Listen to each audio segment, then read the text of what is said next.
본문은 예수님 부활하시고 대위임령에 대한 말씀이 언급됩니다. 그 사이사이에 몇 가지 우리가 살필 내용이 있습니다.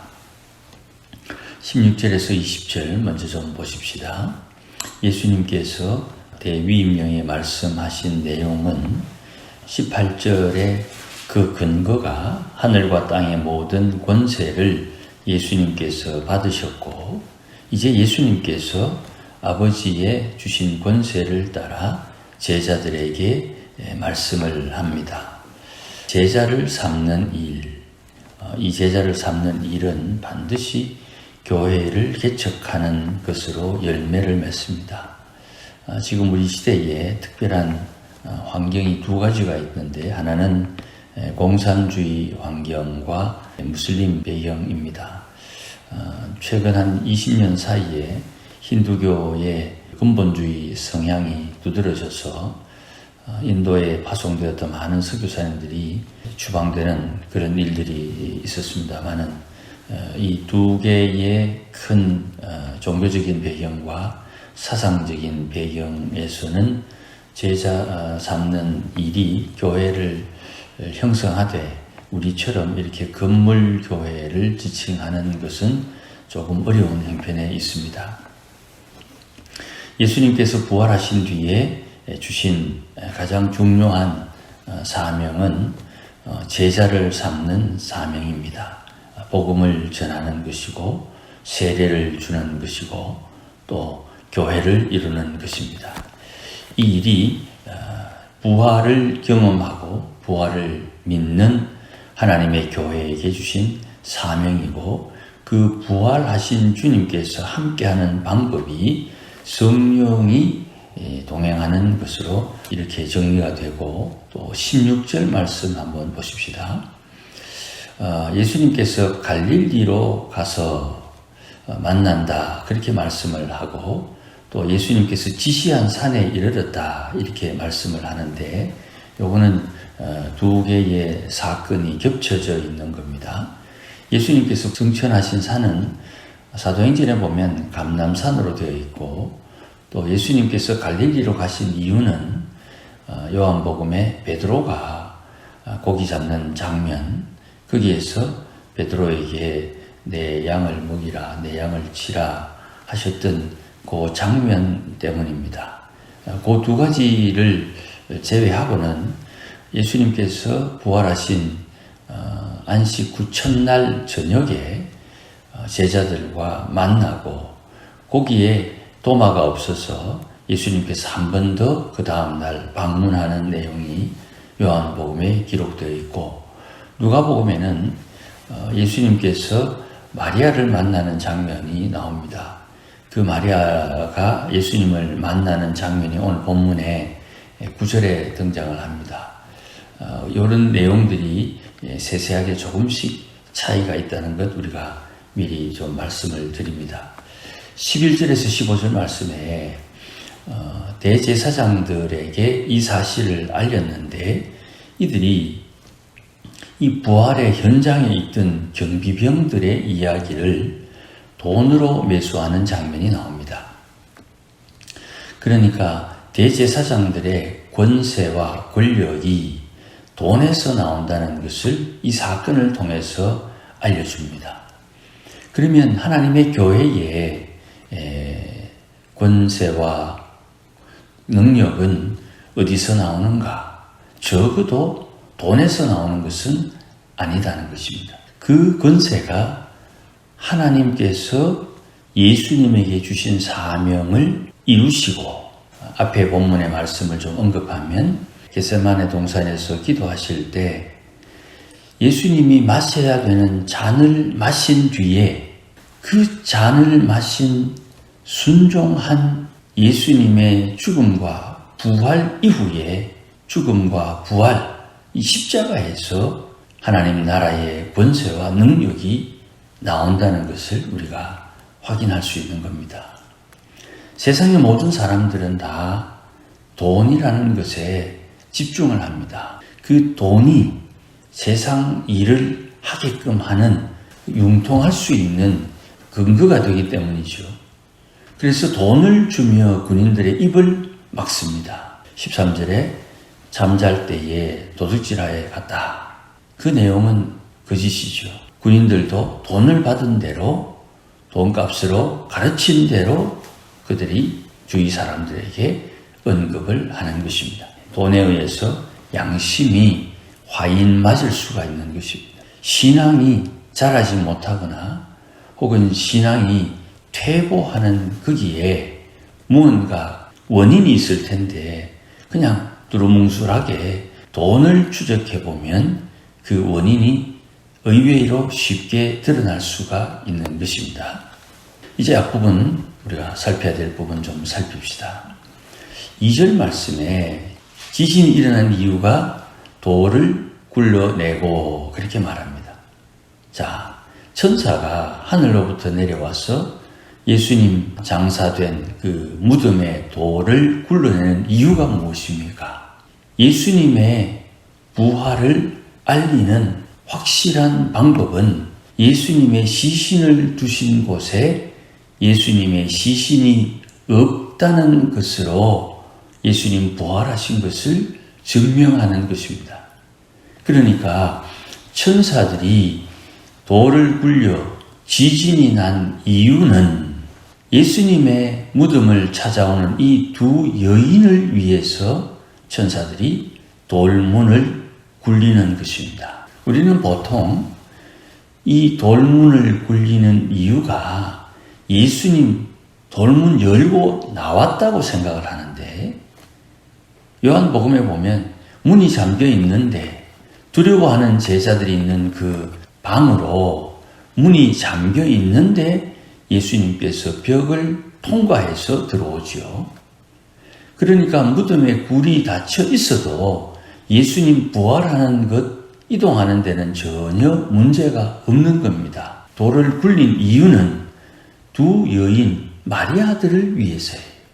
이 장면, 돌이 굴려지고 지진이 일어나고 돌을 굴리던 옷은 눈같이 흰 이 천사들이 여자들과 대화하는 장면을 본 4절에 지키던 자들이 그를 무서워하여 떨며 죽은 사람과 같이 되었더라. 그런데 이 여자들 마리아들에게 하는 천사의 이야기는 너희는 무서워하지 말라. 저기 지키는 자들은 두려워하고 무서워하는데 너희는 무서워하지 말라. 왜요?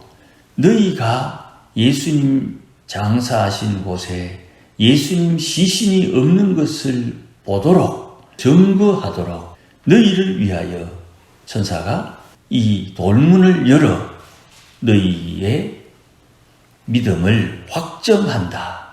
예수님의 부활을 확정한다고 말씀하고 있기 때문입니다. 그러니 천사들이 나타나서 이 일을 하는 이유 두 마리아 때문이죠. 주께서 우리에게 말씀을 알려주시는 이유, 주께서 우리에게 말씀을 깨우치시는 이유, 주께서 우리에게 복음을 들려주시는 이유, 우리를 위해서죠. 조금 드라마틱하게 표현해 보십시다. 주께서 내게 고난을 주시는 이유, 주께서 나에게 억울함을 주시는 이유, 주께서 뭔가 내게 하시는 일은 나를 위한 것이지요. 이게 부활의 연장선에 있는 것입니다. 하나님께서 우리 인생 가운데 간섭하는 이유, 우리를 위해서 하는 것이지요. 그것을 믿어야 됩니다. 좋은 일이든 나쁜 일이든 그것은 주께서 우리를 위하여 하시는 일입니다. 이걸 믿어야 됩니다. 우리는 세상을 살면서 성령의 인도함을 따라 살지 못하는, 다른 말씀으로 성령을 회방하거나 성령을 소멸하거나 하나님의 말씀에 대적하거나 마귀에 유혹되거나 시험에 빠지거나 다 같은 의도의 표현입니다. 관점이 어디 있느냐, 서술하려는 의도가 어디 있느냐에 따라 표현이 조금 달라지지만 다 같은 말이에요. 하나님께서 우리에게 주시는 모든 것은 우리를 위한 것임에도 불구하고 옛사람의 악한 성품처럼 우리를 중심으로, 특별히 나를 중심으로 세상을 판단하고 평가하고 의도해왔던 이 악한 우리의 마음 상태를 모든 것이 다 주의 선하신 뜻을 따라 내게 하나님께서 어떤 은혜를, 어떤 복을 주기 위해서 그 일을 우리가 맞닥뜨린다는 이 사실, 이 믿음이 우리에게 필요한 거예요. 이 부활이라는 것이 단순히 사람이 죽었다 살아났다는 거기에 한정되는 것이 아닙니다. 몸이 죽었다가 살아나는 것, 이것은 몸을 가진 사람들에게 확실한 증거고, 영의 사람들은 영이 죽었다가 영이 살아나는 것에 확실한 증거가 되는 것이고, 사람의 이 땅에 사는 경험들을 통해서 생각이 바뀌고 또 안목이 바뀌고 또 새로운 능력이 주어지는 입장에서 볼 때는 수시로 우리의 신앙과 믿음이 자라나는 것을 느낄 수가 있는 거예요. 부활은 우리가 생각하는 것보다 훨씬 더 크고 범위가 넓습니다. 그래서 이 천사의 이야기를 듣고 저들은 제자들을 향해 다른 박질을 합니다. 7절 말씀에 제자들에게 전할 말이 있습니다. 갈릴리로 가라 그랬고, 이 갈릴리로 가는 이유는 앞서 언급한 대로 베드로에게 마음의 부담, 그 예수님을 3번 부인했다는 그 엄청난 좌절감, 상실감, 거기에서 다시금 회복시키기 위한 사건입니다. 8절 말씀에 여자들이 두려움에서 무덤을 떠났다 했는데 여기에 떠난 여인과 9절에 남은 여인이 있지요.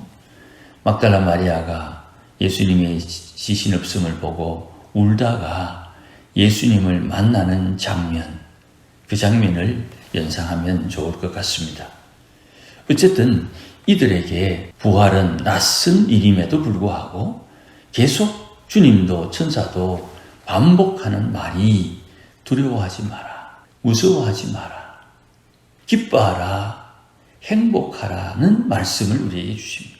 험한 세상을 살고 있으나 주의 말씀이 우리에게 어떻게 들려지느냐, 나는 주의 말씀을 어떻게 듣느냐에 따라 그 결과가 달라지는 거예요. 예수 믿으면 구원을 받는데 예수 믿지 않아 구원받지 못하는 책임은 누구에게 있습니까? 저 사람이 내 예수 믿는데 방해해서 내가 예수 믿지 않았다. 그거 하나님 앞에 안 통합니다. 예수 믿는 사람들의 행실이 더러워서 내가 예수 안 믿었다. 그거 하나님 앞에서는 안 통합니다.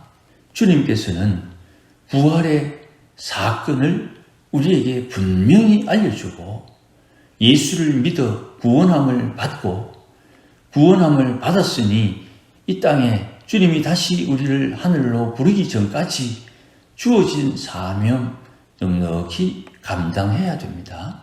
이 땅에 살아있는 동안 우리가 해야 할 일, 주님의 약속에 주께서 마지막 날 심판하실 것, 그날에 받을 심판, 이게 책망을 말하는 게 아닙니다. 성도들이 받을 심판은 상급입니다. 이걸 자꾸만 오해를 하는 거예요. 하나님의 약속에 의해서 받을 상급을 준비하는 행동, 신앙생활, 이것이 우리가 이 땅에 살면서 해야 할 일이 되는 것이죠. 그 일이 하나님의 성령의 인도함을 따라 하는 일이에요. 누군가가 우리에게 시켜서 하는 일이 아니에요. 누가 우리에게 무언가를 시키더라도 그 지시함은 하나님께서 저분의 말을, 저분의 인생의 경험을 통해서 나를 깨우치시는 것이지요. 그러니 모든 일들은 다 믿음으로 하는 거예요. 믿음으로 하는 이유가 부활에 근거하는 것입니다.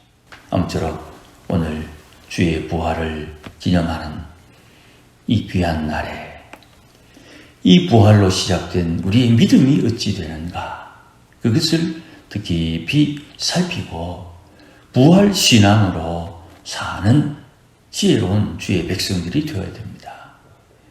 절대로 잊어버리면 안 됩니다. 우리는 이 땅에서 상급 준비하며 살아야 됩니다. 내가 하나님 앞에 받을 상급을 준비하는데 모든 것이 다 나를 돕는 것입니다. 이것이 확고한 믿음으로 우리 행동 거지의 근본이 되어야 되고 그 행동의 기준을 계명해 두는 것입니다. 오늘도 주께서 부활하신 날 이 부활의 기쁨이 내 신앙의 성숙과 성장에 큰 힘이 되기를 주의 이름으로 축복합니다. 기도하십시다.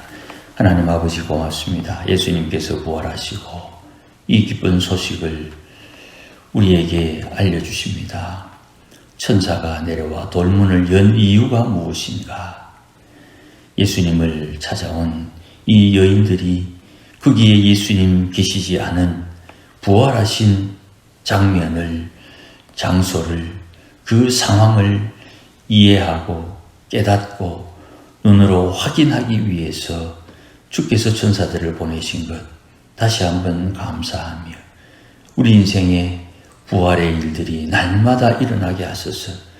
주님의 역사하심을 따라 하나님의 일을 넉넉히 감당할 수 있도록 은혜를 주시고 부족하고 연약한 어리석음이 우리에게 있으나 오늘도 하나님의 사랑 힘입어 주의 성령의 인도하심을 잘 따를 수 있도록 힘과 능력, 은혜를 덧입혀 주시옵소서. 부활하신 예수님의 이름으로 기도하옵나이다. 아멘.